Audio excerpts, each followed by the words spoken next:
We've seen hundreds of classic dunk contests. We've seen contests on trampolines. We've even seen competition on low and high hoops. But what about a contest consisting solely of poster dunks? What's up everybody, I'm Smoove and today we'll watch and analyze Puma dunk contest for $50,000.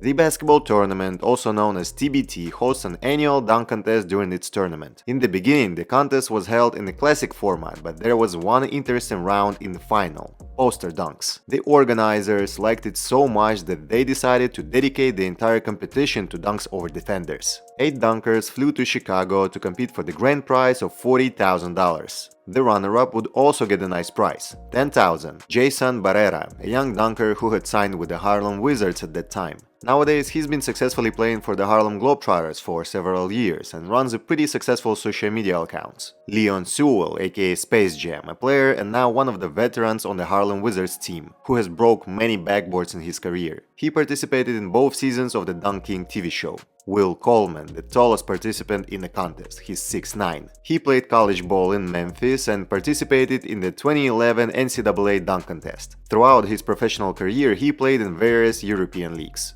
Zach Jones, aka Jonesy, a pro dunker from the Team Flight brothers, who competed in the Dunk King TV show and won the Sprite Slam Dunk Showdown. Khalil Iverson. He participated in 2019 NCAA dunk contest. Also, he played professionally in the G League, Finland and Mexico. Iverson also represented the USA in the 2022 3x3 World Basketball Cup. Michael Purdie, a well-known pro dunker who has competed in Dunk King, Dunk League, Sprite Contest and even played in the Red Bull King of the Rock. Joe Ballard, aka Jumpin' Joe, a Harlem Globetrotter. And AJ Merriweather, aka Money, who played for the Globetrotters and was a runner-up in the 2017 NCAA dunk contest. This competition also has celebrity judges. Sterling Brown, who at the time played for the Milwaukee Bucks but has since moved to Europe. He's also known for some powerful dunks during his career. Chris Brickley, a celebrity coach who trained almost all the top NBA stars. DeMarcus Cousins, at the time a center for the LA Lakers and a 4-time All-Star. And Michael Porter Jr., a Denver Nugget. This guy won the Midnight Madness dunk contest at his university in 2017. The participants choose their opponents using a Puma sneaker, so the draw was quick and easy. The rules are simple. You just need to dunk over your opponent, who will be standing directly under the hoop in a semicircle and jumping off vert. Judges score dunks on a 10-point scale. The 2 best scores will move to the final. If there is a tie between more than 2 participants in the qualifier round, a freestyle round will take place between them without poster dunks featuring their signature tricks. There is also a referee who will carefully watch for any potential fouls. And the winner will take home $40,000, while second place will earn $10,000. The first matchup is Jason Barrera versus AJ Merriweather.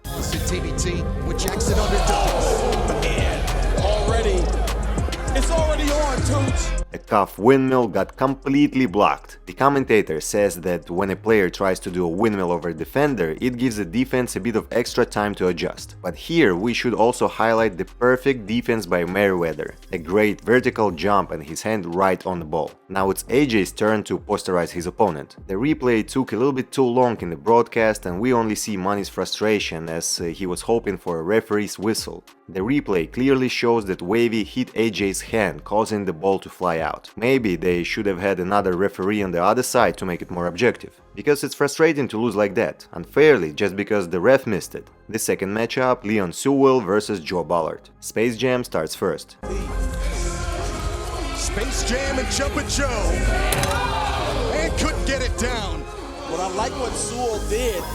Leon does an excellent job of evading the defense but then just drops the ball and sends it into the backboard. Technically, there was no resistance on the way up for Sewell. Maybe the way he tomahawked it got his timing messed up and he lost his grip on the ball, causing it to slip at the last second. Really unfortunate. The dunk should have gone in. Joe now has a chance to easily beat his opponent and move to the next round. Fourth dunk of the night. And again, couldn't get it down.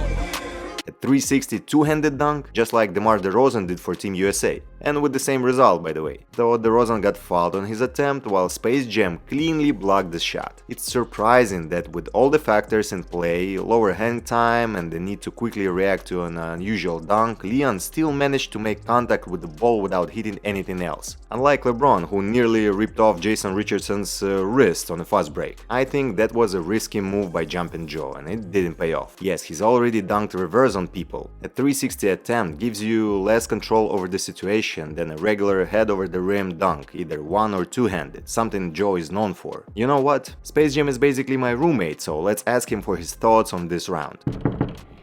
Yes, sir. Leon, tell me something about this Puma dunk contest. The Puma dunk contest that was on ESPN, right? So it was a dunk contest where we got a chance to dunk on each other for $40,000. And let me tell you, this was one of the wildest layouts I ever seen in my life. But it was entertaining, you know, to some part. The only thing was that you got a chance to dunk on some of your friends and you couldn't like take a step or anything. You had to stand in the middle of the circle, hands up, and basically get dunked on if, you know, you can make the dunk on somebody. But it was fun, man. It was fun for the most part. I enjoyed it. I'm mad that I lost $40,000 because the ball slipped out of my hand.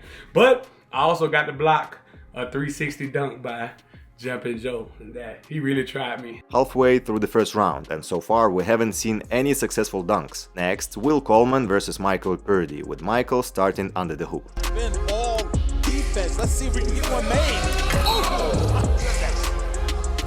And here it is, the first foul called by the referee. Yes, this was obvious, just like the one with AJ earlier. Mike hit his opponent's hand, which prevented him from finishing the dunk. And now, the most ridiculous rule kicks in, one of the worst I've heard of. Coleman gets to jump again, and as a punishment for Purdie's foul, Mike now has to stand under the hoop without the right to jump. What is that? Why? It would be better if they counted the dunk after 2 consecutive fouls rather than banning the defender from defending. Second chance. Easy. And no problem for Coleman. Of course, Will made a basic one-handed dunk. The judges had to score it. 5, 4, 5 and a 6. Now Purdie has the chance to beat that score, though it's going to be hard against such a big guy. Now Michael Purdie and his 46-inch vertical on display tonight. Can he get over him? No, he can't. I feel like he got fouled. Michael is furious. Let's take a look at the replay to see if he has a right to be upset with the referee's decision. Coleman jumped vertically but still made contact with Purdie's hand, causing him to lose control of the ball. The ref insists that Will was strictly vertical and there wasn't a foul. I believe Mike was unfairly screwed over here. Coleman is basically already in the finals. Everything depends on the last matchup. Zach Jones versus Khalil Iverson. First up is Zach Jones. When he gets his opportunity, he's going to take the stairway to heaven. Oh, this is a bounce dunk. Watch this. And denial from Iverson.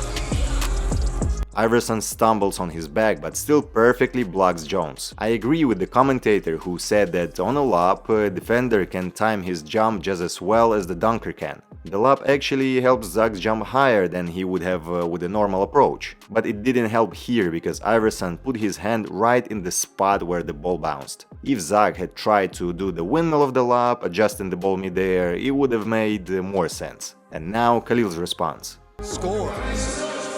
Yeah, and that score was paltry, though. He's going to get himself into the finals. Iverson and down.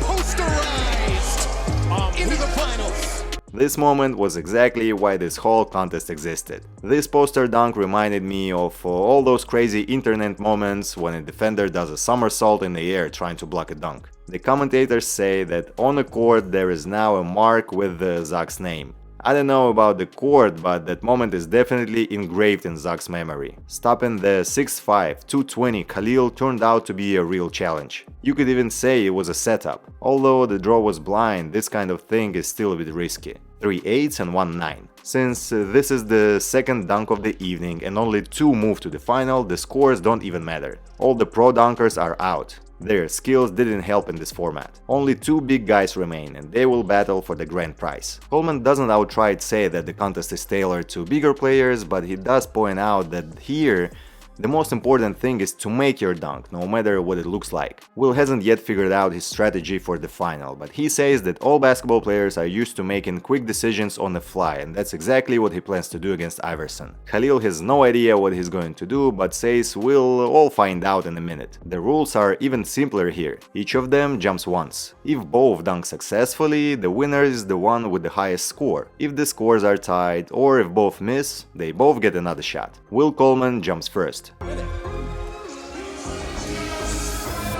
we go. And on top. Put Khalil Iverson on a poster.